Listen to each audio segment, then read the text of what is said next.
And he said, "Can I see?" And I said, you want to see my toes?"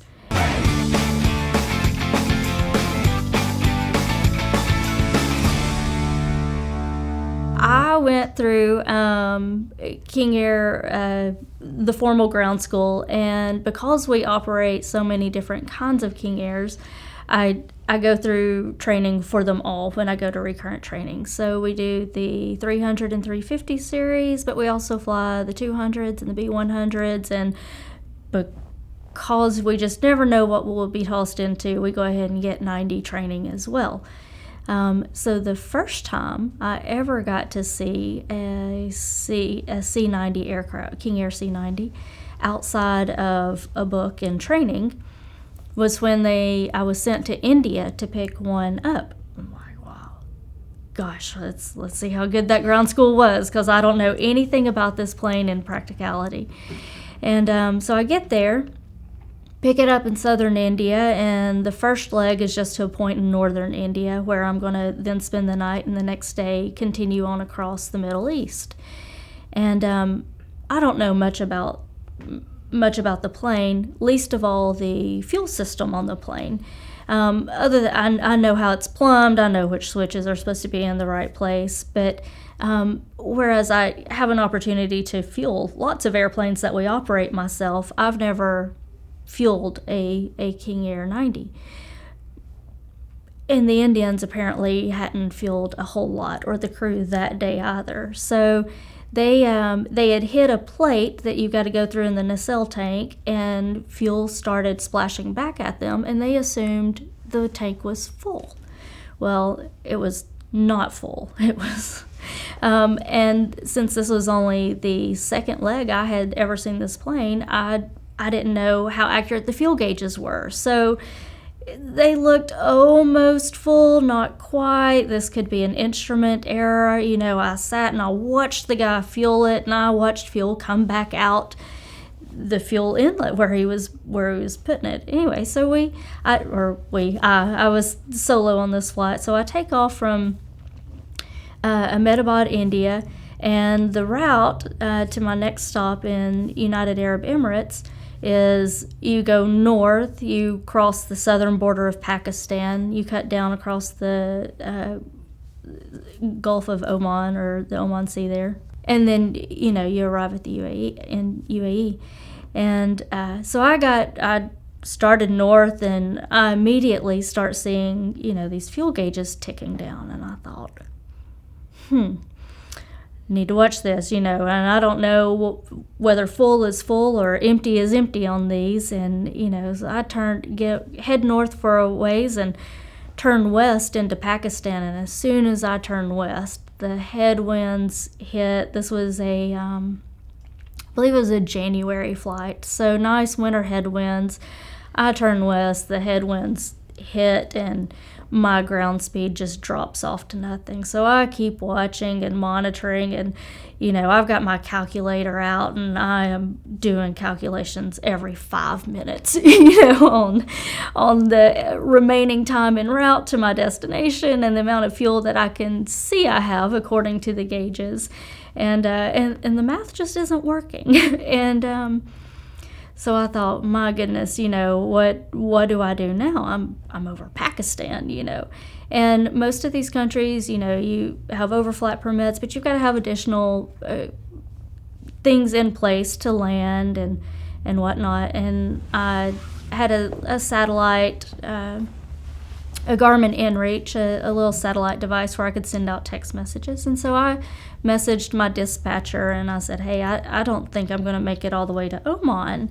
Do I turn around and go back to India? And he said, well, not before you try to divert to Karachi.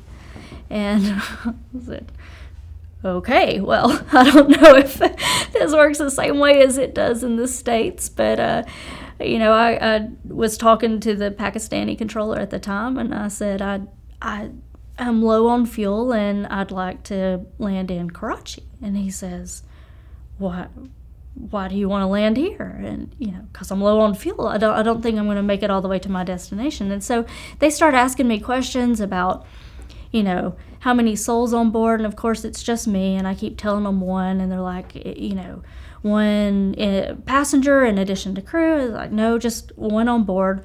One what? There's two of you on board? No, there is one person on board, and you're talking to her. And at the time, I didn't realize that King Airs in the Middle East are almost always flown by two pilots. It's not a single pilot aircraft over there. It's certificated for two in that region. And so that was a little confusing, and it took several transactions to clarify that. And then he starts asking about, is there camera equipment on board? Do you have any surveillance equipment? Do you have what was on board the aircraft? And finally, I'm sitting here thinking, man, they're not going to let me stop. And finally, he gives me permission to land.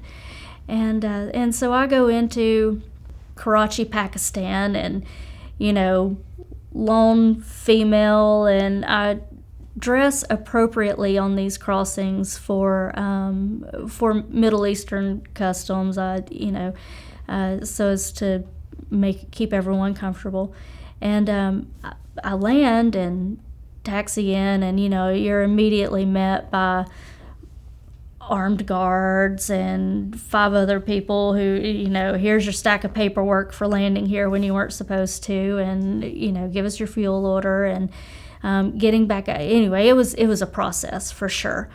But while I'm waiting for them to get my clearances and stuff and everything filed for me to depart after I was fueled, I was left alone with one man as a chaperone to the plane, and he's talking about he's also a pilot, and has flown King Airs a little bit but not a lot, and and I'm just sitting on the steps of the plane, and he goes, "You have very nice fingernails."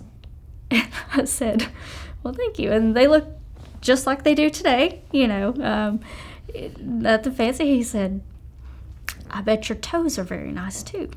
And I said, "Well, they're painted the same way as my fingernails." And he said, "Can I see?" And I said, you want to see my toes?" And I said, "You want me to take off my boot?" And he goes, "Yes, and your sock." and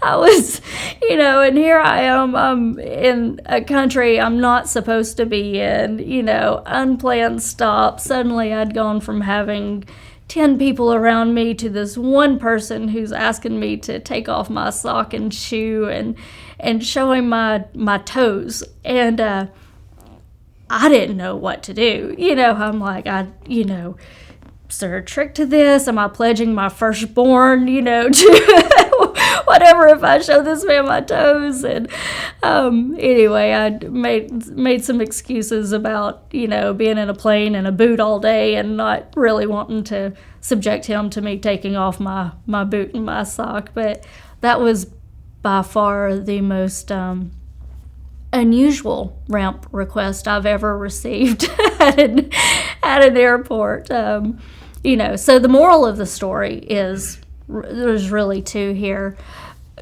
Don't neglect getting your pedicures in a timely manner, and know how your fuel system works when you climb into an unfamiliar aircraft.